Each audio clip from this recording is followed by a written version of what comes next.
To be completely honest, I really wanted to film this with a pink background, but I don't know. Is that too cutesy? Okay, I'll change the background. But I will settle on my green color. Okay, can we peep the fit? I quite literally, there's like snow outside, I'm cold, my sweater is on, and my sweats are on, so this is the perfect outfit to film in. I'll take off the bunny ears in my next video. Hi everybody, I'm Q, and welcome to my tapes. Euphoria will never be well written. It won't. Like, unless there are certain changes that are made. So Euphoria will never be well written. And there's like a comma here. And maybe that's okay. Question mark. I'm trying to find how I feel. Like, Euphoria will never be well written, comma, and maybe that's okay. Question mark. I'm not sure. So I will be posing a question to you guys at the very end of the video, because I want to hear your thoughts. So yeah, we will be talking about Euphoria, how it is not well written. Sam Levinson is not a good writer. Full stop. Sam Levinson is a Nepo baby, which I feel like I've talked about in different spaces now. I went ahead and decided to be a head ass and unprivated the "you're not untalented, you're just poor" video that I had put up a month ago before the whole Axel redacted thing video that I put up. And I might private it again. I don't know, but I was being really cheeky and decided to change the title of that slightly. So now the title is no longer called "You're not untalented, you're just poor." I changed it to "You're not untalented like Axel, you're just poor," you know? So I might take it down. I don't know. As you guys know, I'm still, if you're new here, there are some videos that I have made and I just haven't put out, or I have, and it's actually still in like the content tab in YouTube. It's just never been published, or maybe I did publish it and then I was just like, no, never mind. I don't feel like it. So yeah, let's jump into it. We are going to be talking about Euphoria will never be well written, and start there. Euphoria will never be well written. Okay. And we can discuss the reasons why, but for now, maybe that's okay. Maybe we don't need to take the show seriously. Maybe people doing crack off of somebody's, shoulders is, maybe that we should just take it at face value. And I guess, I don't know, I see people maybe yearning for this like well written or like well dissected and well executed dialogue. Funnily enough, I feel like despite the buzz of Euphoria, this is gonna be a gag. Do I want to reveal what? I'll reveal it at the end of the video. Because you guys are gonna be sick. You guys are gonna be sick. You're gonna be like, so then why did you make this video? So maybe we shouldn't take it seriously. Maybe we can't take it seriously. Maybe because we know that it does not have the best execution, we just can't take it seriously in spaces that we need to take it seriously. I also feel like in this idea of how Euphoria is not well written, I feel almost that some of the concepts have been solidly presented enough for that just to be what we need to think about. That there are kids that live in some nebulous place, either in LA or Florida. They're high schoolers. There are problems. There are neglectful parents. There are poverty. There is drug use. Fixing my tense there. There is, neglect. There is crack. There is rocks. There is cocaine. There's abuse. There are just these topics. There are just these main pillared topics that we just see, and maybe that's all we need to look at. For what it's worth, HBO has already greenlit the show. It already gave him, and actually, I'm not gonna lie, I've actually been reading like some articles from people who maybe know the TV industry more, the showrunner industry more. And so although Euphoria is discussed on social media, some people might have been suggesting, I'm not sure, I'll have to look for the article, that like maybe HBO will not renew Euphoria for a third season, or maybe if they do have a third season, that'll kind of be it. Like, Sam, you did your little shtick here with your connects, but we got we're working on Degrassi right now. We're working on other things with other showrunners, and so we let you come in with your mediocre subpar writing, but like, we are prepared to maybe start working on other things. Yeah. So back to what I was saying, maybe just the fact that we see these pillars of what these high schoolers are going through is all we need to see, and all we really need to digest and toil with and think about. And I guess I guess I've been thinking about, if viewers want something more, why? Why? Which we can now move on to part 2.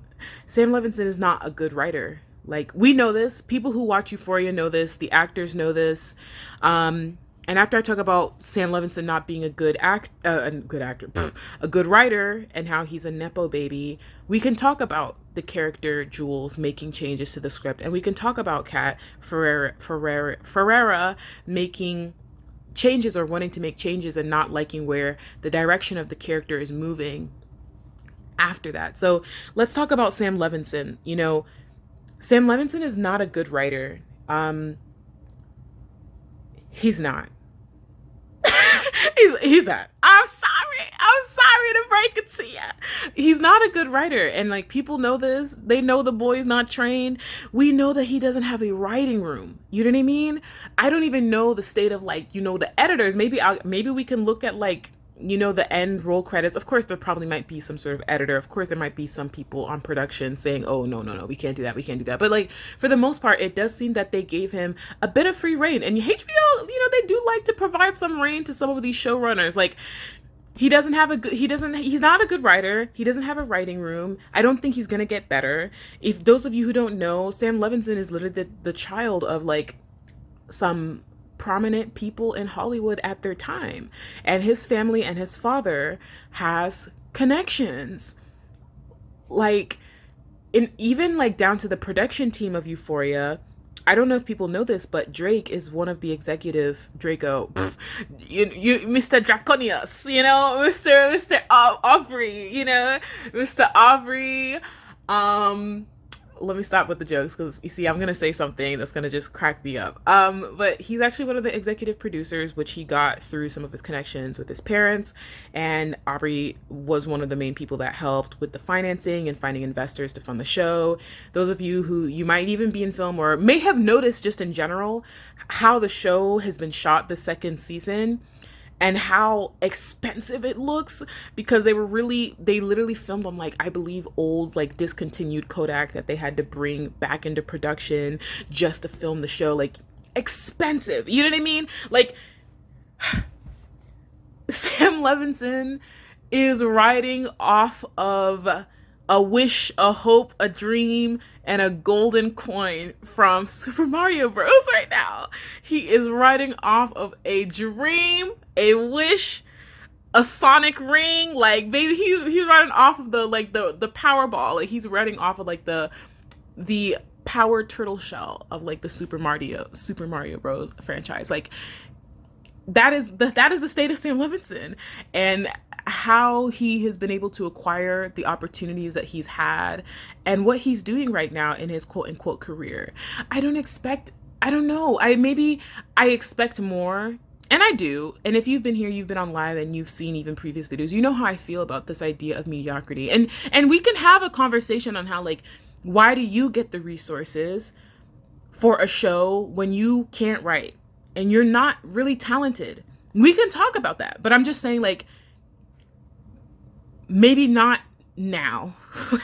Maybe not now. Like, I think, and people always talk about it, so I feel like even the watchers of Euphoria are like, this show is not well written. And like, people talk about how Zendaya's performance really has to carry, because they feel like she is a good actress, and like, if not for the fact that she is a solid actress and has some solid bodies of work, even her shitty dialogue, like, would not be able to soar maybe as well as it's soaring. And even that is like it's underwhelming, you know. So everybody has made their comments.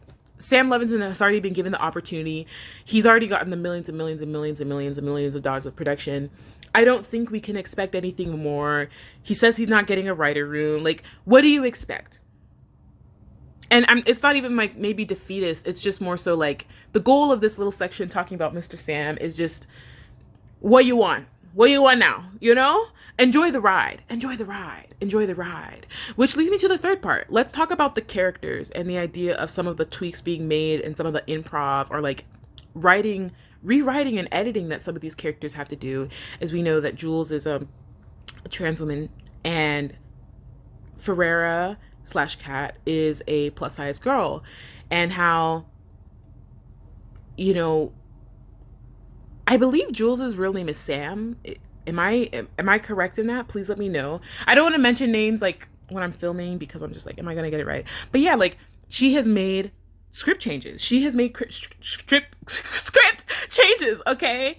And some people are like, well, that's important because like how would Sam know the experience of like a trans girl going to high school and experiencing all of these things? Y'all know where I'm gonna go. The same question would come for Ferreira. Like, how would Sam know the experience of a fat girl in a neighborhood like this, in a high school like this? And he wouldn't. But as we know, he has been tussling with this actress so much so that, you know, he has, you know, control X, you know, some of her writing and her lines in the second season. What do we expect? It's only a question. Like even in affluent high schools, and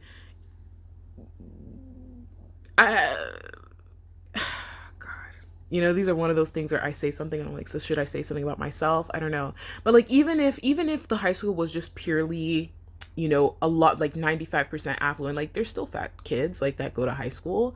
You know what I mean? What would he know as somebody who came from like his life? How would he know how to write a character like this? And I think maybe why it's such a problem and why I guess there's so many disagreements from her end is just like he was never gonna understand.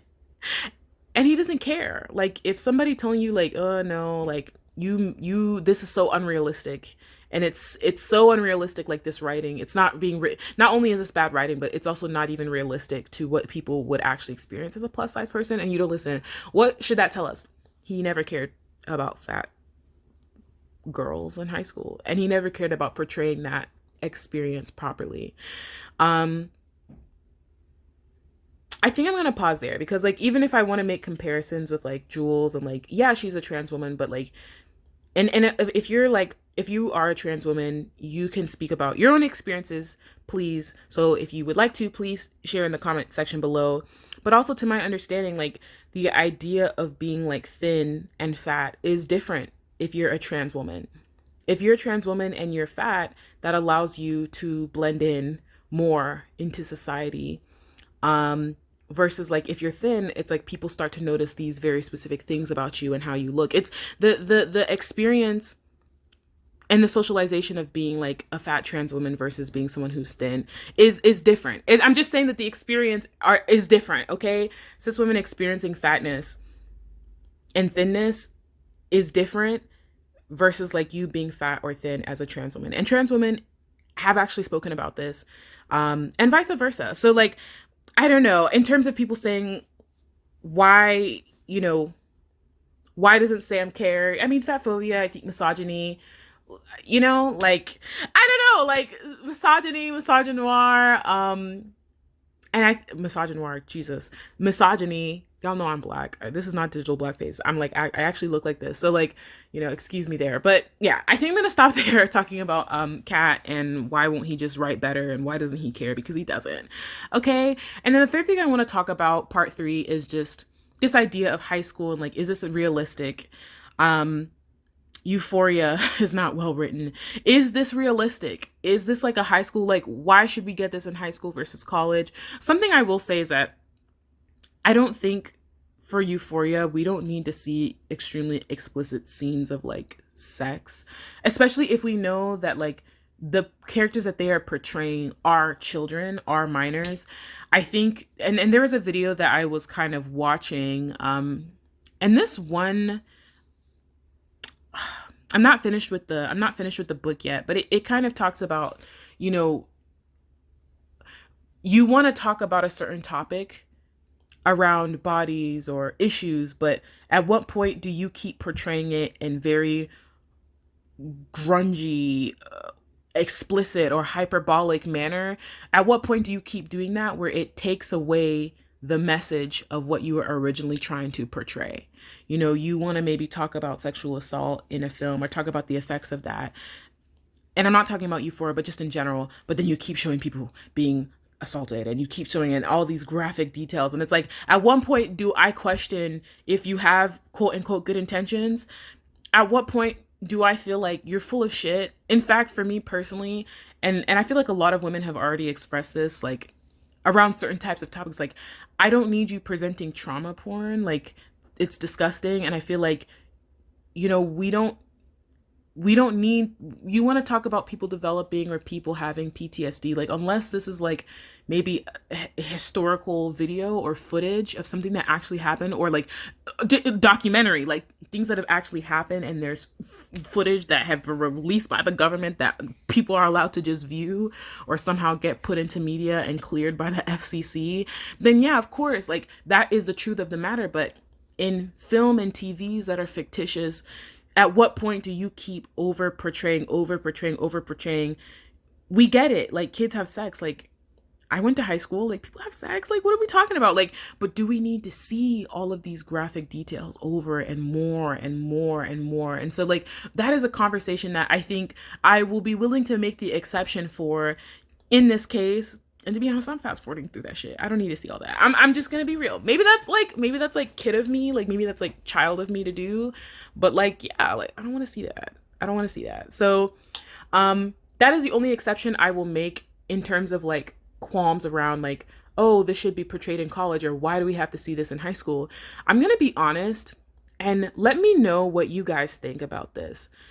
And this could speak to some of the schools and people that I knew. And I don't want to mention like neighborhoods and things like that, because obviously that would be doxing. But like, I know that if you were raised in this sort of environment like this, you went to schools like this, you know what time it is. I would say that Euphoria would probably not be realistic if it were set in college. I'm going to be honest. Like, I think like people moving OD like this would not have, would not be realistic if this were set in college. Actually, I actually do think that this is a very realistic representation of what was happening in college. Except I think, and I was talking to some of my friends about this and other people who I didn't go to high school with, but they went to high schools that were similar to this as well, where they were like, the only difference between Euphoria and their high school and like real life is that more people died, pretty much. More people died. More people went to jail. And people really wanted that high school to burn down in flames. People are like, how do they do these parties? How is it that nobody cares? Or like people don't notice that their children are doing crack? And I'm like, what did I say at the beginning of the video? Neglectful parents, unsafe environments, poverty, affluence. You'd be surprised. And in terms of the parties, let me tell y'all something. Let me be really honest. This is how this worked, okay? You would either have a party in like bumfuck nowhere, like in the middle of like nowhere, you know, so that nobody could file like a noise complaint or call the cops to shut down the party, or you have the party at a rich kid's house with parents that neglect them and don't love them and that are out of town in like fucking Austria, and because they're that affluent, their parents own the fucking police. And no police is gonna come to their house, to that rich kid's house, to shut down a party, okay? Like, and this is what lets me know that y'all, you know, some of you not living that life. Like, you know what I mean? Like, this is not a reality you foresaw, you were a part of. Yeah. And I would also say like a lot of white people. You know what I mean? It's a lot of white people. When we start talking about certain types of like top shelf like narcotics and substances. Yeah, like I would definitely say like I'm sure like with some sort of like organized crime and like gangs and like black communities, maybe they could get maybe they could get some of this sort of stuff, but I doubt it. And even if they did, it wasn't like widely circulated. And a lot of Black kids were not doing some of these substances at all. So I would say like some of this Euphoria stuff, I would say is pretty accurate to, I think it's pretty accurate, except like what I said, in real life, more people died. Okay, more people died, more people disappeared. You know what I mean? Some of these rich families, you know, they said, stay off my block, don't come to my kid. Listen, I might be neglectful, but you could never put your hands on my children. You can never call the cops to my house and do anything and arrest me because I own you. And that is all I will say about kind of the realisticness of like a story like Euphoria. If you went to a college where like something like Euphoria was extremely accurate, I know we have usernames on YouTube, so if you feel comfortable, drop some names, because I'm being really serious. Like, I don't think this would be as accurate, to be completely honest, if this were set in college at all. I actually don't think so. So if you went to college and your college, like people who went to your college, this was something that was the case, let me know where you let me know what college. Like, where did you go? Like, West Virginia? Like, where, you know, let me know, like, is this, like, West Virginia? Like, and let me know what year. Like, maybe if you feel like this is realistic and this happened in college, maybe, like, what, back in the 80s? Like, maybe people were doing this sort of shit, like, in the 90s, something like that. So, let me know, like, what sort of colleges you really feel Euphoria is a plausible story to this degree. Yeah. So, let's come back to the, you know, the main sentence, you know, Euphoria. This all leads me to essentially come back to my initial like hypothesis. Like, Euphoria will never be well written for obvious reasons. Sam Levinson is not a good writer. He's not talented at writing. He's not. And he doesn't care, it seems, to get better in that regards, because he doesn't have to. He's a nepotism baby who is able to use his connections and contacts and proximity to wealth and industry infrastructure to get opportunities. It's like how people make jokes about, and I don't want to make, cursed name show right here. I almost said Lord of the Rings. Oh my gosh. I almost said House of Dragons.